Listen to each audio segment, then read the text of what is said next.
Batar Control, morning Cathay 831. 10,700 meters, position start on, squawk 1601. Cathay 831 along with weather, identify your position over Serna, maintain flight level 10,700.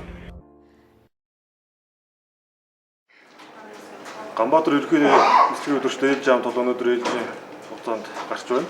Энэ цаг үед бие үйл ажиллагаа хэвийн сайхан явуулж байна. Нислэгийн хөтөлбөрийн үйлчлэгээний алба үүсгэн байгуулалтын төвөгт 60 жилийн бариа тэмдэглэж байгаа.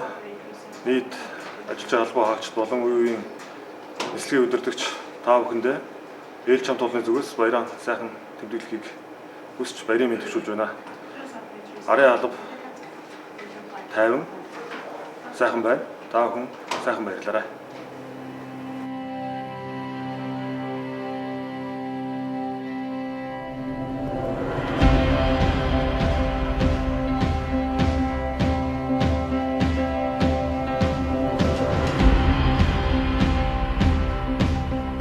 Бүгд найрамдах Монгол Ард улсын ардын их хувьсгалын 35 жилийн ой тохиолдуулан 1956 оны 7 дугаар сарын 7-ны өдөр Хөвсгөл, Ховд, Дорнод 3 аймгийн чиглэлд иргэний агаарын тээврийн анхны нислэгийг үйлдсэн төвхтэй. Энэ үеэс эхлэн аймаг сумд руу хөдөлмөрчдөд эрүүл мэндийн үйлчилгээ үзүүлэх, зорчигч тээвэрлэх, шуудан түгээх зэргээр нислэгийн урсгал эрс нэмэгдснээр нислэгийн хөдөлгөөнийг зохицуулах тусгай байгууллагатай болох бодит шаардлага урган гарав.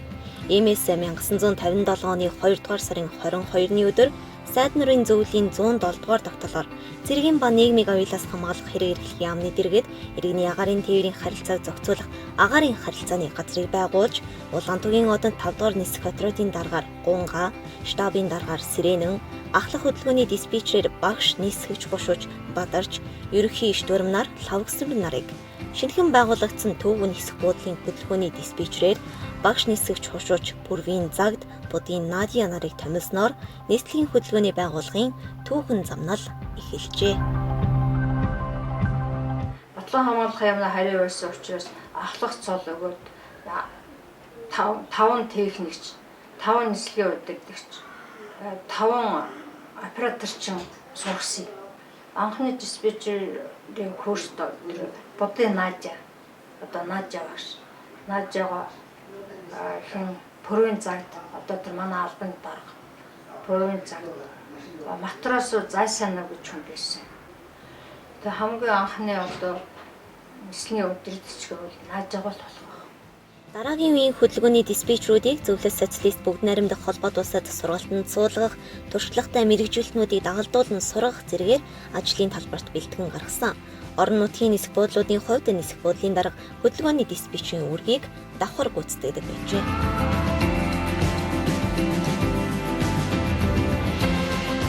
Нислэгийн хөдөлгөөний алба анх байгууллагахдаа команд, суултын радиолокатор, аэродромын диспетчер, жижүүрийн штурм гэсэн 4 ажлын байртай байлаа.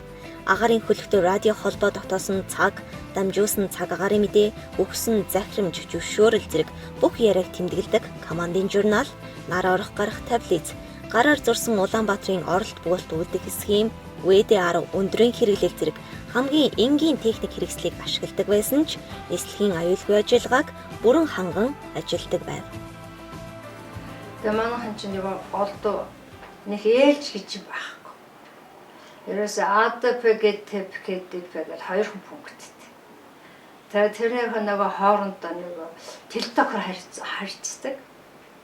Тэгээ өөр тийм нэг байхгүй. Команд ч нь болохтой зэрэг конустай. Конусаа хараад онгоцсондоо салхи хийж өгнө. Цагаагаар аваад цагаагаар аваад агаар хийж өгнө. Тэгээ даралтаа хийж өгнө. Ардаг махан өдрийг. Тэгээд курс суух курсыг хийж өгнө. Тэгж онгоц болгодог гэсэн.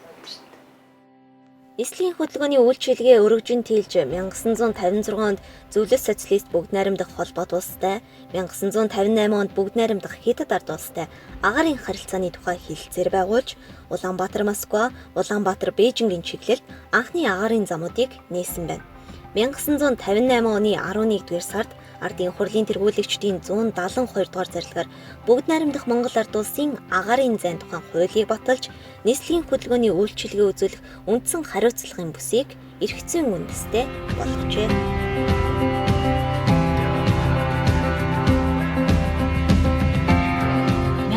1967 гэхэд 7 хоногт 2 удаа Аэрофлот болон Air China авиакомпани Il-62 агаарын хөлөг Монгол улсын нутаг дэвсгэр дээгүүр Москва, Улаанбаатар, Бээжингийн чиглэлд нислэг байсан нь өнөөгийн өнгөрөлтийн нислэгийн эхлэл байлаа.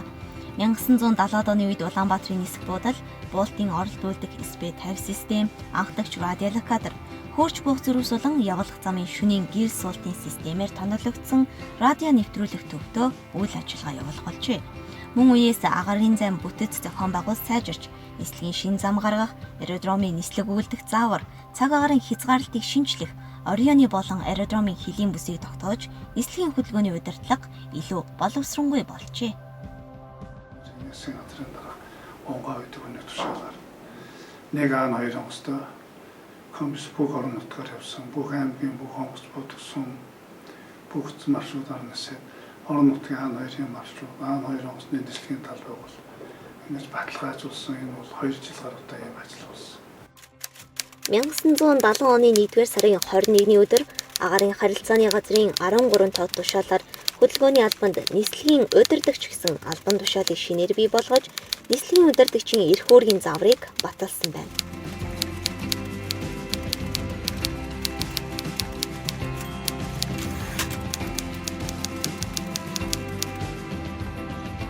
$1981 онд бол CDS-д би ажилласан.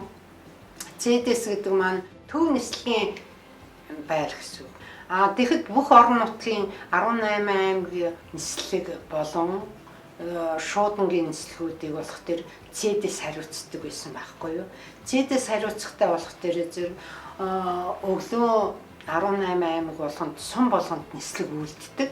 Тэр тухайн үеийн нислэгийг манай доороо 3 холбоочинтай арцад туул сонгоно гэж 3 холбоочинтай олон улсын операторчид гэхтэр зэрэг эрхүү Бээжинтэй харьцдаг ийм операторчид тухайн тэгээд бид нислэгийн удирдагч яндаг. Монгол улсын нутаг дэвсгэр дээгүүр нисэн өнгөрөх олон улсын өнгөрөлтийн нислэгийн тоо эрчимжиж ихсэндээ холбогдуулан иргэний агарын тээврийг удирдах ерөнхий газрын даргын 1986 оны 6 дугаар сарын 12-ны өдрийн А240 доо тушаалаар гадаад улсын агарын хөлөг бүгд найрамдах Монгол ард улсын нутаг дэвсгэр дээгүүр нислэг үлдэх төр дүрмийг баталжээ. 1987 оноос засгийн газрын протокол гарч манай улсын нутаг дэвсгэр дээгүүр олон улсын агарын хөлгүүд нислэг өнгөрөхөөр болж тэдгээрээс одоо бүгд найрамдах Польш улсын Лот авиакомпани, арчилсан Герман улсын Интерфлюг, Финер зэрэг одоо Финлянд улсын агарын хөлгүүд одоо нислэг өнгөрч эхэлсэн. 1986 оноос бид цэргийн дөрвөн төвчнээс энгийн одоо дөрвөн төвчсөн шилжиж ирээд одоо ингэж золгосон онцлог үйл явдал болж ирсэн.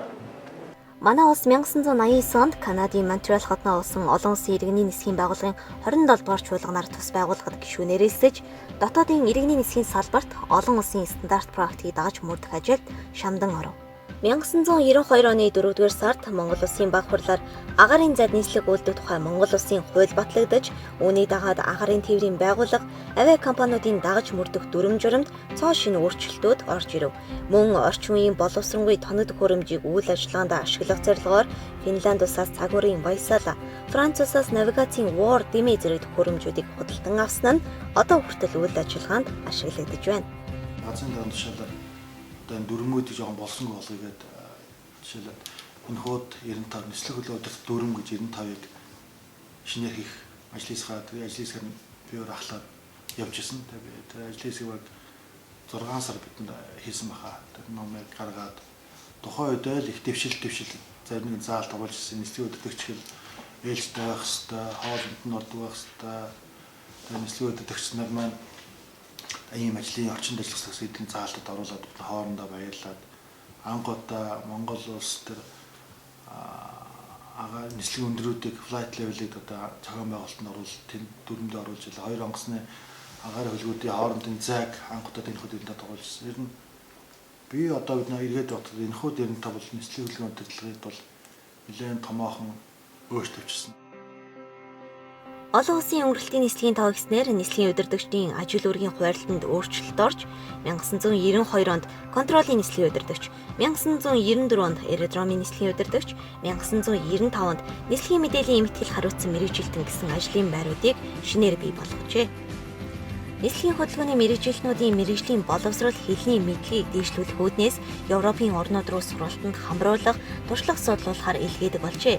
Тэдгээр мэргэжилтнүүд их орондоо буцаж ирээд шинэ техник технологи, тоног төхөөрөмжийг үйл ажиллагаанд нэвтрүүлэх болсон байна. Үүний тодхон жишээ нь 1997 онд Европын холбооны тайсас хөтөлбөрийн хүрээнд холбооны бүгд найрамдах Герман улсын Lufthansa компани сургалтын төвд сурсан нислэгийн удирдагчид одоогийн ашиглаж буй стрипийг үйл ажиллагаанд нэвтрүүлсэн байна. Тэгээд бид нар тэр команд гарчгаад хаттын онгоцтой анх удаага л одоо тэр хойно сургууль төгсөрсөн. Англи хэлээр онгоцоо удирдах эхэлсэн. Одоо өөрснөө бид нар тэр хойно бас бид нар тодорхой хэмжээний англи хэлний одоо мэдлэг онгоц удирдах тийм процедур таалгаад ирсэн. Тэр дээгүүр явж байгаа орсоор ирдэг байсан онгоцнуудтай англиар яаж ирсэн байхгүй юу? Агаарын навигацийг хөгжүүлэх төслийн хүрээнд олон улсын стандартад нийцсэн аэродромын маневрлах талбайг бүхэлд нь харах боломжтой нислэгийн хөдөлгөөний удирдлагын шин цамхгийг барьж 1998 онд ашиглалтанд оруулжээ. 2001 онд иргэний нисхийн ерхий газрын даргын 437 тоод тушаалаар агаарын зайн ангилал, нисэх буудлуудын нислэгийн хөдөлгөөний үйлчилгээний ангиллалыг баталж, иргэний нисхийн дүрм 71, 73 батлагдсан гарсантай холбогдуулан Монгол улсын агаарын зайн босоо хэвтээ хязгаарлалтуудыг тогтоожээ. Тухайн үед бол яадаг байсан бэхээр багш нислэгийн удирдагч бол актын төгссөн, дээд сургууль төгссөн улсууд онлын голцоод мэдлэгээ өгдөг байсан. За энийг үйлдвэрлэлийн тал руу шилжүүлэе гэдэг шийдвэр гаргаад ерөөсөө нислэгийн удирдагчийг зөвхөн үйлдвэр дээр зөөж гинэ гэдэг. Хоёрдугаарт бол 172. 172-ын дагуу бол бид нэр гэрчлэгээ авахд бол асар их хөдөлмөрсөн. Яагаад гэвэл энэ иргэний нисхийн системд энэ дөрөм журмаар гэрчлэгээсэн байгууллага бол урд нь байгаагүй. Тийм учраас энэ дээр асар талаас анхаарсан, наахцаач их анхаарсан, үйлдвэрлэлийн бид нар ч их анхаарсан. Эцэст бид нар бол 172-оор гэрчлэгээ цадсан. Дээр нь бол бүх өнгөрөлтийн нислэгийн удирдлагыг Улаанбаатар төвлөрүүлэх асар том асуудал байсан. Тэгээд энийг бол мөрөн шанд хоёрыг бол бид нэр олон удаа нягтлж үзээд шийдвэр гаргаад хүнээр нөөц хийж энэ хоёулыг татж авч Улаанбаатарт бүх одоо удирдлагыг төвлөрүүлж авсан нь бол нислэгийн хөдөлгөөний удирдлагт бол гарсан нэлээд том өөрчлөлт байсан. Шин зүүн эхлэхдээ зэрэгцээд нислэгийн хөдөлгөөний удирдлагад орчин үеийн дэвшилтэд техник технологиг ашиглах, үйлдвэрлэлийн гол хөдөлгүүр болох ажилчдын ахуй хангамж амралтын хуваарийг зүй зохистой хуваарлах зэрэг олон асуудлыг шийдвэрлэжээ. Хамгийн гол алдааны ихэнх нь яг тэр үүрээр гардаг. Үүрээр хүний анхаарал суулгадаг, үүрээр тэр өндөр ачаалал дээр анхаарал алдагддаг юм байсан. Тэгээ энэ нь бол өөрөө нөгөө хүмүүсээ зөв оновчтой зохион байгуулдаггүй, зөв оновчтой амралт ажлыг одоо зохион байгуулдаггүйгээс болоод за ийм ажиллагаанууд гараад байгаа юм байна гэдгийг дүгнээд анх удаа одоо бас яг энэ 2 цаг тутамд 30 минут. За шөнийн одоо нислэгийн үед бол зарим үед нэг тодорхой хугацаанд хүнийг одоо бас нэг нөгөө дуг хийх гэдэг тэр ажил болсон л гэж одоо бодож явдаг.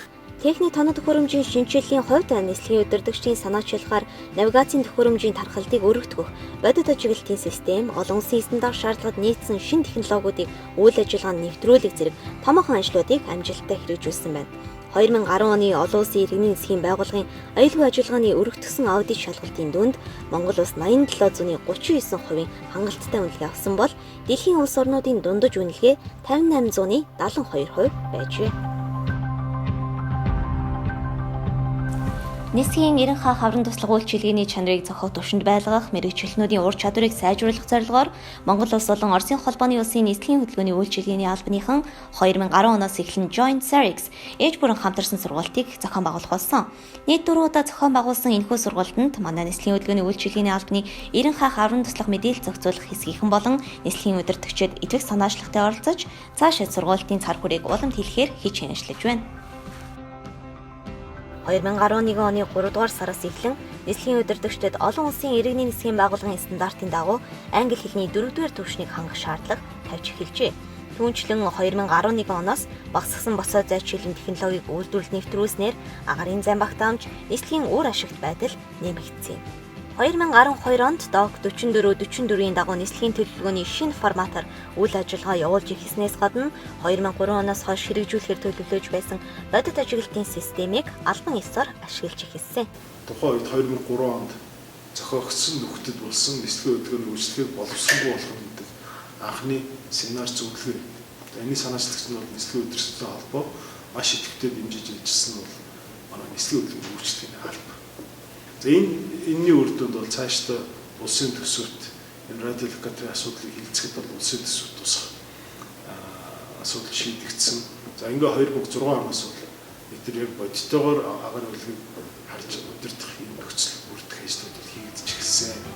2012 оны 8 дугаар сарын 23-нд Монгол улсын дээд агаарын зайд процедурын удирдлагаас ажиглалтын удирдлага шилжсэн энэхүү дэвшилтэд алхамдаа тулгуурлан 2015 оноос агарын хөлөг хоорондын туурь зайчлалыг 90 км-с 30 км болгож үйл ажиллагааны үр ашигт байдал нэмэгдхийн зэрэгцээ агаарт ялгар хортуудаа багасгах, нислэгийн цаг багасгах зэрэг олон давуу тал бий болсон. За энэ ардаар үйлчлэгийн шилжээ тухайн үед миний ээлж маань гарч би надад бас гоё аз завшаа тохиож байсан. Тэгээ миний ээлж нь анхны одоо Монгол улсад ардаар удирдлагад нэвтрүүлэхэд миний ээлж оролцож энэ үйл ажиллагаа ихсэндээ би энэ бүр их бахархалтай байдаг. Ингээд 2012 оны 8 сарын 23-нд ардаар үйлчлэгээ шилжснээр бид нэр агарын хөлгийг харж, бодитоор харж, удирдах, сонсож ийм үйл ажиллагааг явуулж эхэлсэн. Бидний хуучин процедур үйл ажиллагаанд явуулж хаад 10 минутын зан интервалыг барьдаг байсан бол ардаар үйлчлэгээ шилжихээр бид километрийн 90 км-ийн ардаар үйлчлэгээнд агарын хөлгүүдийн нэвтрэн өнгөрөх чадварыг сайжруулж эхэлж ирсэн.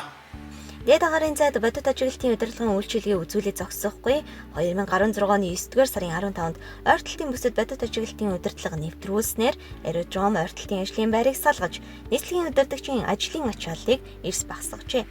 Одоогийн байдлаар Монгол улсын агаарын зай 80% бодит ажиглалтын удирдлагын үйлчилгээ үзүүлж байна. Цаашид 2 дахь радиолокаторыг автомат хамааралтай ажиглалтын систем буюу ADS-B төхөөрөмжтэй хослуулан ашиглахаар туршилтын ажил явагдаж буй бөгөөд 2020 он гэхэд уг системийг албан ёсоор үйл ажиллагаа нэвтрүүлэх зорилго тавин ажиллаж байна. Мөн 2013 онд баталсан төрөөс иргэний нисхийн салбарт 2020 он хүртэл баримтлах бодлогын хүрээнд үзүүлэлтэнд тулгуурсан навигацийн концепцийг үе шаттай хэрэгжүүлж одоогийн байдлаар нийт 9 дээд агаарын замыг шулуутган нислэгийн аюулгүй үр ашигтай байдлыг ханган ажиллаж байна. Хөрс зэрэгэлдэх нийжүүдтэй агаарын хөлгийн зөвшөөрлөлийн мэдээллийг тоон өвдлийн холбоогоор солилцох All-This системийг 2015 оноос эрхүүгийн бүсийн нислэгийн удирдлагын төвтэй хамтран хэрэгжүүлж эхэлсэн. Уг системийн үйл ажиллагааны хүрээг тэлж бусад хөрс зэрэгэлдэх нийжүүдтэй хамтран ажиллах хэдийн төлөвлөгөөтэй байна. 1967 онд жилдээ 100 хүрэхгүй олон улсын өнгөрөлтийн нислэгтэй байсан бол нислэгийн хөдөлгөөний алба үүснээс 60 жилийн дараа энэ тоо 99210 хүрээд байна. Улсын хэмжээнд нийт 24 аэродром, үүнээс олон улсын зэрэгэлтэй 3 аэродром үйл ажиллагаа явуулж, ажлын нэг өдөрт нийт 140 гаруй авиакомпани 300 гаруй өнгөрөлтийн нислэг, Улаанбаатар аэродромд хөөрөлт буултын 20 гаруй нислэгт нислэгийн хөдөлгөөний үйлчилгээ үзүүлж байна.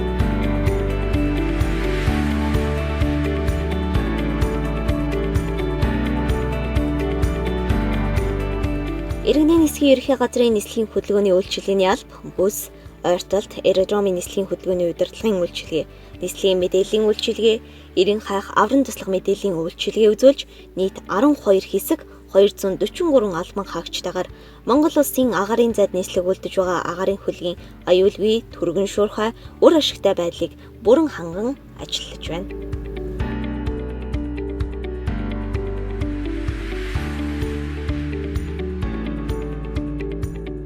Нислэгийн хөдөлгөөний үйлчилгээний байгууллагын 160-ны түүхийг бүтээлсэн үе үеийн удирдлага, ажилчид, албан хаагчид, нислэгийн удирдагчид та бүхэндээ 60 жилийн ам баярын мэнд хүргэж ажлын өндөр амжилт, эрүүл энхийг хүсэн өрөөе.